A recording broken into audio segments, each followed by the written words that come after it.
오늘 우리에게 허락하신 말씀의 제목은 오직 예수신앙이라는 제목으로 은혜를 나누겠습니다. 20세기의 위대한 선교사요 인도의 성자라고 불리었던 스탠리 존스가 89세에 뇌출혈로 쓰러졌었습니다. 그는 자리에서 일어나지 못하고 말조차 할 수 없을 지경이었습니다. 치료를 받던 스탠리는 자신을 치료하던 간호사에게 이런 부탁을 하게 되었습니다. 나사렛 예수 이름으로 명하노니 일어나 걸어라. 이렇게 계속 이야기해 주기를 원했습니다. 자신은 신경마비로 말을 제대로 할 수 없어 간호사에게 이렇게 말하도록 한 것입니다. 스탠리는 예수 그리스도 이름으로 무엇이든지 할 수 있다. 굳게 믿음을 갖고 있었습니다. 그래서 간호사는 이 스탠리를 볼 때마다 강하게 명령을 하였습니다. 나사렛 예수 이름으로 명하노니 일어나 걸어라. 스탠리가 이 말을 들으면 어눌한 말로, 신경이 마비된 어눌한 말로 아멘이라고 대답을 했습니다. 그리고 무려 6개월이 지나 치유받는 기적이 일어나게 되었습니다. 그가 다시 걷게 된 그는 인도로 돌아가서 죽을 때까지 선교를 계속하였다고 합니다. 스탠리 존스는 성경의 중심과 기독교의 중심과 역사의 중심이 오직 예수 그리스도다. 단언하며 이렇게 이야기합니다. 예수 그리스도는 가장 고귀한 가치이기 때문에 예수 그리스도를 선택하는 것은 영과 혼과 육과 사회의 최선의 길이라고 생각한다. 나는 예수 그리스도를 중심으로 삼고 모든 것을 거기에 맞추었다. 스탠리 존스의 전기를 쓴 넬 마니라고 하는 목사는 이렇게 말합니다. 스탠리 존스는 하나님의 종지부를 찍을 때까지 결코 자기가 중간 종지부를 찍지 않았던 믿음의 사람이다. 그의 고향은 미국도 아니고 인도도 아니고 오직 예수 그리스도였다.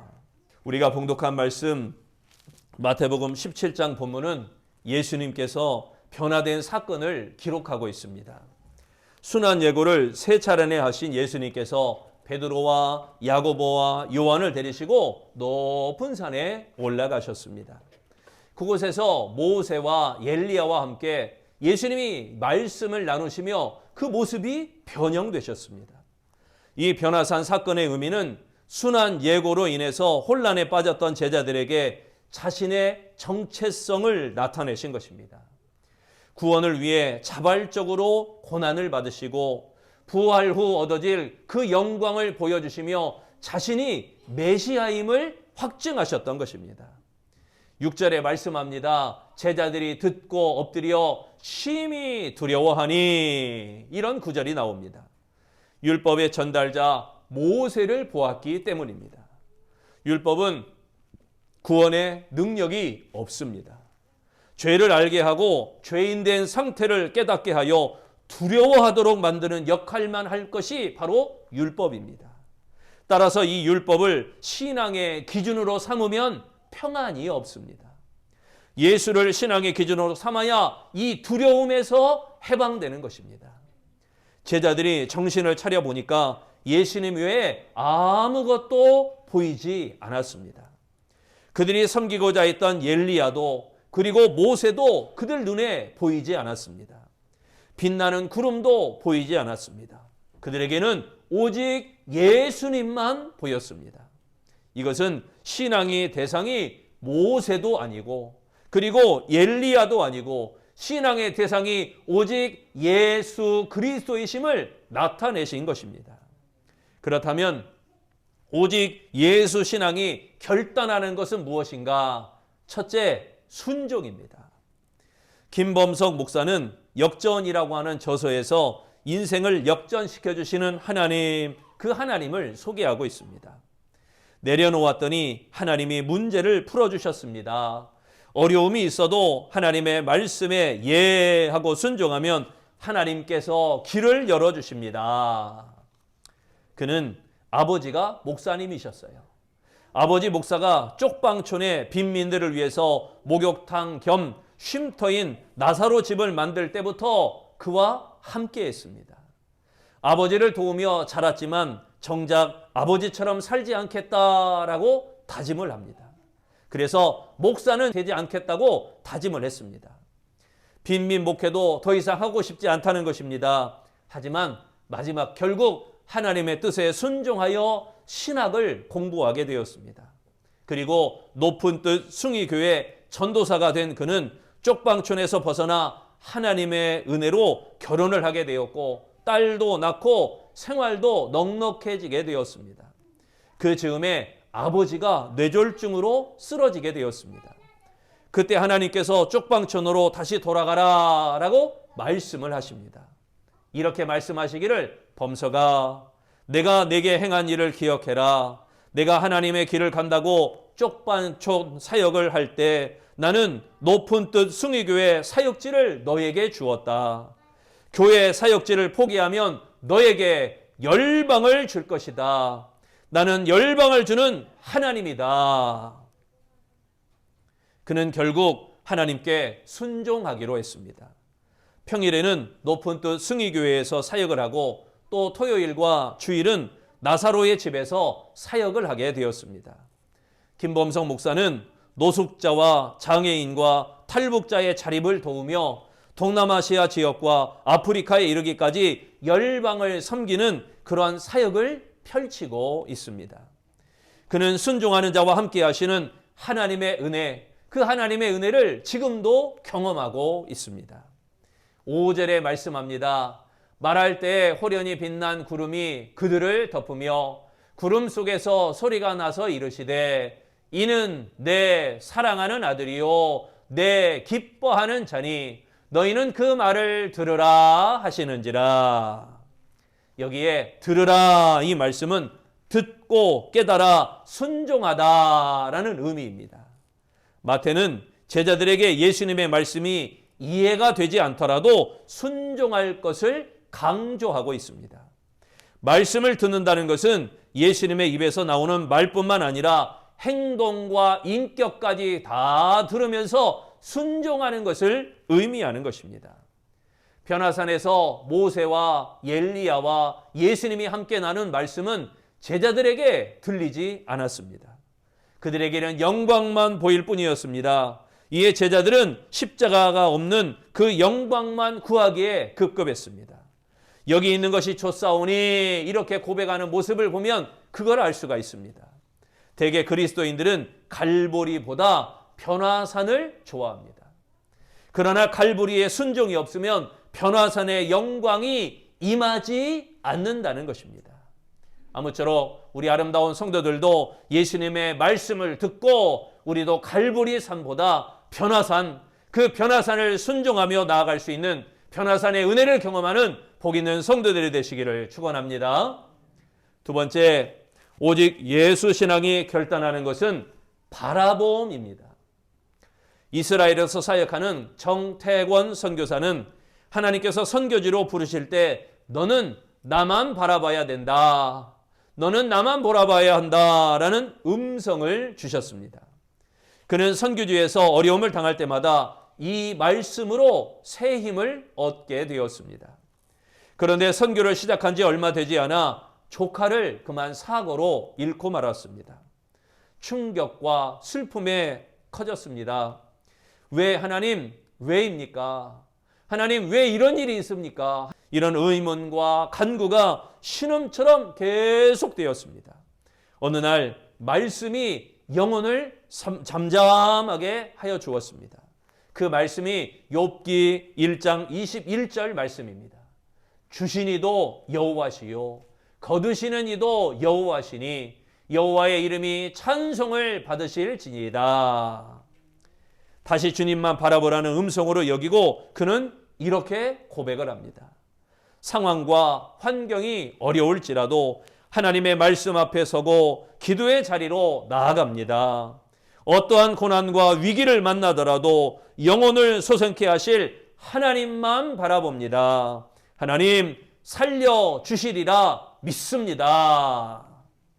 오직 예수님만 바라보는 아름다운 신앙. 여러분, 예수님만 바라보면 모든 것을 해결하여 주실 줄로 믿습니다. 본문 8절에 말씀합니다. 제자들이 눈을 들고 보매 오직 예수 외에는 아무도 보이지 아니하더라. 여기에 눈을 들고 이 말은 시선을 집중하다라는 뜻입니다. 제자들은 시선을 오직 예수님께만 집중하였습니다.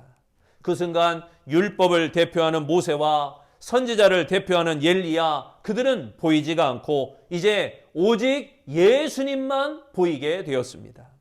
이것은 예수님만이 구원의 중심이라는 것을 가리키고 있는 것입니다. 여러분, 신앙의 뜻은 무엇을 앙망하고 무엇을 바라본다라는 것이 바로 신앙이라는 것입니다. 예수 믿는 사람은 오직 예수 그리스도를 초점으로 삼아야 할 줄로 믿습니다. 신앙생활 중에 예수 외에 다른 것을 바라보면 낙심하게 됩니다. 우리 삶에 예수님 외에 모든 것은 사라지고 마는 것입니다. 오직 예수님만이 진실이고 오직 예수님만이 진리가 되는 줄로 믿습니다. 그러므로 그리스도인들은 예수님에게 초점을 맞추고 오직 예수님만 바라봐야 될 줄로 믿습니다. 그리할 때 영원한 진리를 얻으며 참된 안식을 누릴 수 있기 때문인 것입니다. 아무쪼록 우리 아름다운 성도들은 참 진리가 되신 예수님, 오직 예수님만 바라보는 아름다운 신앙이 되시기를 축원합니다. 세 번째, 오직 예수 신앙이 결단하는 것은 극복입니다. 전도자 코리 댄 붐 여사는 나치 정권하에 학살당하는 유대인들을 숨겨주었습니다. 이 사실이 발각되어 감옥에 갇히고 언제 죽을지 모르는 그런 세월을 보내게 되었습니다. 나치 정권이 이제 무너지고 코리 댄 붐 여사가 석방이 되었을 때 이렇게 말을 했습니다. 만일 내가 환경만 보았다면 모진 고문과 감옥에서 살아남지 못했을 것입니다. 누구나 어려운 상황을 만나면 낭망할 수밖에 없습니다. 그러나 그때가 바로 예수가 희망이심을 믿고 고난을 극복할 때입니다. 터널을 지날 때 끝까지 가야 합니다. 어둡다고 중도에 포기해서는 안 됩니다. 극복하며 나아갈 때 결국 빛에 이르게 될 것입니다.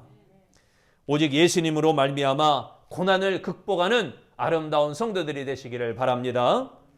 본문 12절에 말씀합니다. 내가 너희에게 말하노니 엘리야가 이미 왔으되 사람들이 알지 못하고 임으로 대우하였도다. 인자도 이와 같이 고난을 받으리라 하시니.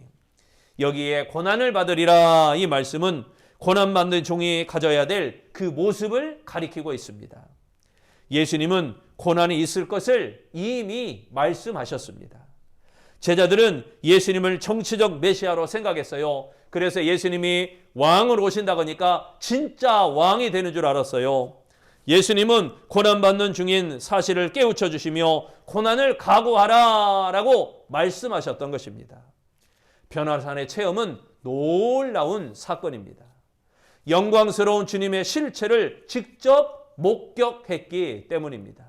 그러나 체험만으로는 온전히 주님을 알기에 부족합니다. 제자들은 고난을 겪고 난 후에야 영광의 실체를 깨닫게 되었다는 것입니다. 고난을 당하지 않으면 영광을 받지 못하는 것입니다. 바울은 로마서 8장 17절에 말씀하기를 우리가 그와 함께 영광을 받기 위하여 고난도 함께 받아야 할 것이니라. 이렇게 말씀합니다. 변화산에서 내려와 고난의 길을 가야 됩니다. 고난에 참여하고 고난을 극복할 때 비로소 주님의 그 영광에 참여하게 되어지는 것입니다. 그러므로 여러분, 고난이 있어도 피하지 말고 그 고난을 극복해 나아가시기를 바랍니다. 이때 비로소 참된 제자의 길로 접어들 수 있습니다. 여러분, 고난이 끝이 아닙니다. 그 너머에 반드시 영광이 있습니다. 아무쪼록 우리 아름다운 모든 성도 여러분, 오직 예수님으로 말미암아 모든 고난을 극복하는 아름다운 신앙이 되시기를 축원합니다. 르네상스 시대의 화가 라파엘이라는 사람은 자신이 사용하는 화판 모서리에 다이아몬드를 하나 끼워 놓았다고 합니다. 다양한 색채들을 사용하여 그림을 그리다 보면은 눈이 피로해지고 눈이 침침해집니다. 그때 화판 모서리에 붙어있는 다이아몬드, 그 다이아몬드를 쳐다보았습니다. 그러면 침침하던 눈이 이내 밝아졌다고 합니다. 여러분, 우리가 보아야 될 다이아몬드는 오직 예수님입니다. 삶이 힘들고 앞이 캄캄하고 처한 형편이 어렵습니까? 우리의 시야를 밝혀주실 분은 오직 예수 그리스도이신 줄로 믿습니다. 예수 그리스도야말로 세상 부귀와 바꿀 수 없고 세상 명예와 바꿀 수 없고 세상 행복과 바꿀 수 없는 그 예수님, 아무리 상황이 힘들고 어려워도 세상을 의지하지 마시기를 바랍니다. 여러분, 세상과 타협하지 마시기를 바랍니다. 적당히 해서는 안 됩니다. 온전해야 됩니다. 사랑하는 성도 여러분, 우리는 오직 예수님께 초점을 두어야 됩니다. 오직 예수님의 말씀을 듣고 순종하는 아름다운 신앙 되시기를 바랍니다. 오직 예수님께 시선을 향하여 오직 예수님만 바라보는 아름다운 신앙 되시기를 바랍니다.